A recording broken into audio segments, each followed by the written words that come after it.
Halo.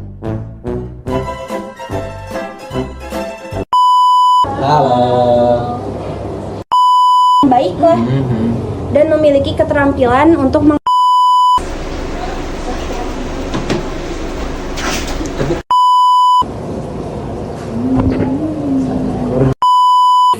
sekian, terima kasih. Ini Bapak Ibu. Selamat datang di Tiba-tiba podcast.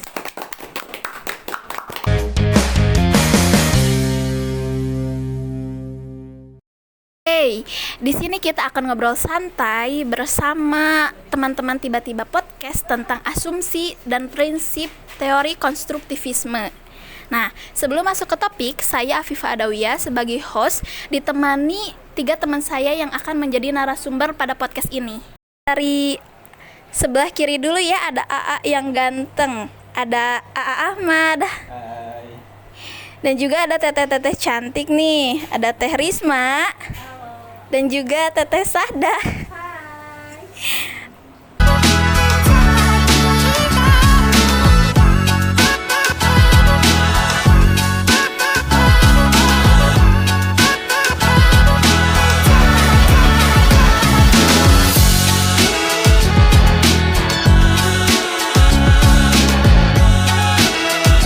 Berbicara tentang pendidikan, teman-teman, bagaimana sih pandangan gitu menurut kalian tentang pembelajaran yang dimana seorang pendidik itu tidak boleh menggunakan cara yang tradisional?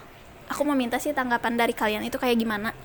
Saya izin nanggapi duluan. Mana boleh mau jawab? Oke, boleh. Oke, terima kasih. Baik, sebelum menjawab pertanyaan dari Teh Afifah nih, saya akan mengulas sedikit, teman-teman. Nah, yang pertama, apa sih itu belajar tradisional gitu? Nah, sepemahaman saya, belajar tradisional kan. Nah, belajar tradisional itu adalah belajar yang di dalamnya menerapkan dari asumsi-asumsi teori yang tradisional atau teori zaman dulu gitu. Yakni apa? Teori behaviorisme. Nah, makanya dinamakan belajar tradisional karena emang itu teori tradisional juga gitu. Nah, gitu. Nah, lalu apa gitu ciri dari teori belajar yang tradisional ini? Yakni peserta didik itu cenderung diposisikan sebagai objek gitu. Jadi peserta didik itu hanya menerima saja gitu anggapan dari teori ini gitu. Nah, lalu untuk belajar yang non tradisional itu adalah hasil dari penerapan asumsi-asumsi teori belajar yang terbaru, terupdate, yakni yaitu teori konstruktivisme yang kita bahas kali ini. Nah, lalu tadi Teh Afifah nanya nih. Nah, apakah tidak boleh belajar tradisional yang menerapkan teori-teori behaviorisme? Nah, kalau menurut saya gitu, sepemahaman saya mengenai teori-teori belajar ini gitu. Yang pertama nih, sebenarnya boleh saja memakai teori behaviorisme atau belajar secara tradisional dengan catatan harus proporsional gitu. Nah, proporsional, profesional, dan efektif dan efisien. Nah, maksudnya apa gitu? Nah, jadi boleh saja memakai belajar tradisional tapi dalam batasan tertentu gitu. Tidak sepenuhnya belajar secara tradisional. Nah, contohnya ceramah gitu. Nah, jadi kita sebagai calon pendidik nih, kita tidak hanya ceramah aja gitu. Nah, jadi kita harus menerapkan teori konstruktivisme, yaitu dengan mengajak pikiran-pikiran yang kritis dari peserta didik itu. Nah, itu. Yang kedua, penerapan dari teori belajar behaviorisme atau belajar tradisional ini juga masih banyak yang relevan. Nah, contohnya dalam pembelajaran yang berbasis agama gitu. Nah, kan itu menekankan cenderung pada hafalan ya, seperti ayat-ayat Al-Qur'an, hadis-hadis. Nah, lantas bagaimana kita gitu sebagai pendidik agama Islam lantas tidak menekankan untuk agar siswa itu menghafal itu gitu. Nah, maka tidak mau belajar tradisional lah yang kita andalkan gitu dalam pembelajaran agama ini. Contohnya dengan metode drill di mana siswa dituntut untuk selalu mengulang-ulang hadis ayat Al-Qur'an yang sedang dipelajari gitu. Nah, selain itu teori atau belajar tradisional ini juga memang kenapa dikatakan tidak boleh, maksudnya bukan tidak boleh, tapi jangan sepenuhnya belajar kita itu belajar secara tradisional gitu. Nah, maksudnya kan ada sekarang yang tadi teori yang terupdate ya, yaitu belajar konstruktivisme ya, yang dimana pembelajaran ini berpusat kepada siswa atau peserta didik. Nah, peserta didik di sini bermain sebagai subjek gitu. Nah, teori ini adalah teori yang sudah sesuai gitu, atau teori yang merupakan pengembangan dari teori-teori sebelumnya, behaviorisme, kognitivisme, dan sekarang difinalkan dengan teori konstruktivisme. Nah, yang mana menekankan keaktifan siswa. Nah, hal ini sesuai juga dengan Al-Qur'an. Nah, karena Al-Qur'an ini memiliki sumber relevan yang mana menunjukkan bahwa setiap manusia ini memiliki potensi edukatif manusia, yakni fitrah. Nah, ada yang tahu di ayat berapa? Di Al-Qur'an surat Ar-Rum surat ke-30 ayat 30. Ada yang mau bacain? Boleh nih saya. Oke, boleh. Untuk ayatnya ya. A'udzubillahi minasyaitonirrajim. Bismillahirrahmanirrahim. Fa'aqim wajhaka lid-dini hanifa fitratallahi allati fataran nas 'alaiha la tabdila li khalqillah dzalikad dinul qayyim walakin aksaran nasi la ya'lamun. Shadaqallahul azim. Ya, itu kan. Ya, betul, Shadaqallahul azim. Ya, betulnya jadi itu ayatnya. Nah, dalam ayat itu kan ada fataran nas 'alaiha. Nah, itu berarti setiap manusia itu memiliki fitrah gitu. Nah, setiap manusia itu memiliki kecenderungan untuk berpikir gitu. Dan disitulah gitu, di situ juga diterapkan dalam teori konstruktivisme. Nah, gitu. Oke. Sangat bagus ya jawaban dari AA Ahmad ya, AA Ahmad, yang dimana pembelajaran konstruktivisme ini berpusat kepada siswa ya. Boleh-boleh saja menggunakan pembelajaran tradisional asalkan sesuai dengan porsinya, dan juga kita tuh harus profesional. Terus apa lagi tadi? Disesuaikan. Disesuaikan. Apakah materi ini cocok disampaikan dengan belajar tradisional gitu. Oke. Ini dari tadi Ahmad sama Terisma aja ya yang ngomongnya. Coba teteh yang paling ujung, Teteh Sahda. Aku mau nanya, boleh nggak? Nggak boleh, keluar aja gak sih? Gini pertanyaannya, udah dijelasin ya tadi teori dan konsep dari konstruktivisme itu apa. Nah, sekarang apa sih metode yang relevan gitu ya di zaman sekarang khususnya, yang dimana peserta didik itu berfokus kepada siswa itu menjadi objeknya gitu dalam pembelajarannya. Dipersilahkan nggak sih waktunya? Ya, terima kasih ya. Aku dari tadi diam aja, dan di sini aku mau berpendapat gitu ya. Kalau misalnya metode-metode yang sesuai dengan teori konstruktivisme ini, yang pertama itu metode diskusi. Nah, metode diskusi ini kan lebih banyak menyuruh siswanya itu lebih aktif gitu daripada metode ceramah. Karena di sini itu siswa itu dijadikan sebagai subjek. Nah, yang kedua itu ada metode simulasi. Siswa itu diberikan pembelajaran untuk mengsimulasikan. Jadi lebih banyak kayak praktek-prakteknya. Jadi kayak langsung ke lapangan, turun ke lapangan. Misalnya disuruh tugas wawancara atau tugas mengajar, observasi kayak gitu.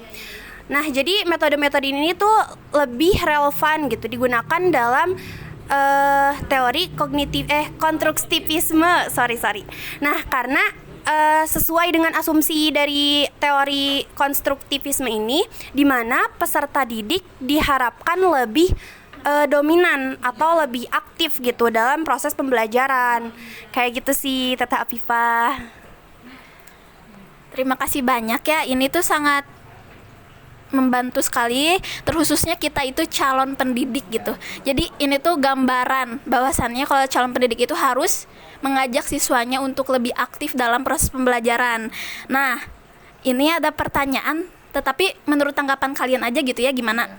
Apakah seorang peserta didik itu bisa menjadikan pengalamannya sebagai proses pembelajaran atau tidak gitu? Boleh tanggapannya, siapa yang mau menjawab? Diharuskan. Oh iya. Oh iya. Oh iya ya, lupa gak ditanya. Boleh dipersilahkan Teteh Risma. Oke, di sini saya Risma ya. Di mana sangat menarik banget ya pertanyaannya terkait dengan pengalaman peserta didik. Apakah bisa direfleksikan dalam sebuah pembelajaran? Nah, dalam teori konstruktivisme tentu saja bahwa peserta didik itu dapat merefleksikan pengalamannya dalam sebuah pembelajaran, di mana dalam pendekatan konstruktivisme itu berasumsi bahwa pengalaman pribadi itu sebagai landasan untuk menghubungkan pengetahuan baru. Nah, di mana ketika peserta didik merefleksikan pengalamannya dalam sebuah pembelajaran, di situ peserta didik itu tidak hanya menerima informasi saja, tidak hanya mengetahui materi saja, akan tetapi mereka bisa mengaitkan pemahaman mereka, mengaitkan pengalaman mereka ya dalam kehidupan nyata gitu. Contohnya gimana itu Teh? Contohnya peserta guru itu memberikan waktu untuk mendiskusikan sesuatu gitu, dan di situ terjadi peserta didik itu menyampaikan perspektif mereka, pendapat mereka, iya, opini-opini gitu. Nah, menjadikan setelah mereka itu ya merefleksikan pengalaman mereka, di situ peserta didik itu aktif, jadi sifatnya itu tidak pasif. Mungkin hal ini itu merefleksikan pengalaman itu bisa dikatakan sebuah metode untuk peserta didik bisa aktif dalam pembelajaran gitu. Mungkin ini bisa dilakukannya di zaman sekarang, karena sebagaimana ya, kita itu tidak hanya melakukan metode yang udah lama ya gitu. Kita harus menyesuaikan dengan menyesuaikan nggak zaman gitu. Oke. Mungkin segitu ya. Oh gitu. Oke. Terima kasih. Dari tadi ya kita tuh udah berbicara banyak gitu, bagaimana tentang asumsi-asumsi dan prinsip teori konstruktivisme, lalu tentang metode, terus juga pengalaman. Nah, apa sih sekarang kelebihan dan kekurangan dari teori konstruktivisme ini? Aku mau minta tanggapan kalian dari hal tersebut. Oke, izin menjawab ya Teh Pipa. Jadi menurut saya kelebihan dari teori konstruktivisme ini ada 3. Yang pertama itu menumbuhkan pemikiran kritis kepada peserta didik, karena di sini peserta didik itu kan lebih berperan aktif ya. Jadi lebih peserta didik itu lebih menumbuhkan pemikiran kritisnya. Yang kedua itu ada pemahaman yang lebih mendalam. Nah, balik lagi kepada prinsip dari teori konstruktivisme ini, yang dimana peserta didik ini belajar dari pemahaman yang mereka pengalaman yang mereka pahami gitu. Jadi bisa menumbuhkan pemahaman yang lebih mendalam. Yang ketiga itu adanya interaksi sosial. Contohnya itu kayak pembuatan kelompok. Nah, dari kelompok ini kan lebih banyak interaksi sosialnya antara satu peserta didik dan satu peserta didik lainnya. Nah, ini itu bisa, teori konstruktivisme ini bisa menumbuhkan keterampilan bersosial peserta didik begitu. Mungkin sekian sih dari aku gitu. Boleh menambahkan untuk kekurangannya ya. Mungkin kekurangan teori konstruktivisme ini menurut aku lebih membutuhkan waktu yang lama dari sebuah pembelajarannya biasanya. Dan yang kedua, kekurangannya itu keterlibatan peserta didik kurang merata dalam sebuah kelompok ketika peserta didik itu tidak memahami materi gitu dan pengalamannya, dan pendidik itu harus mempunyai keterampilan yang lebih bagus gitu. Sudah dijelasin dari Teteh Sahada dan Teteh Risma tentang kekurangan dan kelebihan dari teori konstruktivisme ini. Nah, selanjutnya ini ada solusi yang akan dijelaskan oleh Ahmad. Soalnya dari tadi Ahmad diem aja gitu, nggak ngejelasin. Ya, boleh Ahmad solusinya. Oke, ya, karena tadi sudah dijelaskan kelebihan dan kekurangannya oleh Teh Sada sama Teh Risma. Di sini saya akan menjelaskan solusi mungkin ya, dari kekurangan teori konstruktivisme ini dalam pembelajaran itu agar OP gitu, overpower, benar-benar dioptimalkan. Nah, yang pertama itu pengelolaan waktu yang efektif gitu. Pengelolaan waktu yang efektif oleh pendidik. Nah, jadi sebisa mungkin pendidik memberikan waktu yang efisien gitu. Terus yang kedua, pemberian pelatihan kepada pendidik. Nah, agar kompetensi pendidik ini sebagai pendidik di profesinya itu benar-benar kompeten gitu, mampu menjadi fasilitator yang baik gitu di kelas gitu dalam pembelajaran ya bagi peserta didiknya. Terus yang terakhir itu pemberian peran kepada setiap peserta didik di sebuah kelompoknya itu harus jelas gitu. Jadi sehingga gak ada istilahnya orang gaib di kelompok gitu. Jadi setiap pendidik itu aktif gitu. Contoh sebagai moderator, sebagai pemateri gitu. Nah, jadi semuanya dituntut aktif gitu. Oke, sekian saja dari saya. Terima kasih yang sudah menjelaskan beberapa penjelasan gitu ya menurut teori konstruktivisme ini. Kelihatannya udah pada capek ya sama teteh-tetehnya. Jadi dicukupkan saja podcast untuk kali ini gitu ya. Semoga bermanfaat bagi yang menontonnya dan juga bisa menjadi ilmu bagi kita semua. Baik, assalamualaikum warahmatullahi wabarakatuh.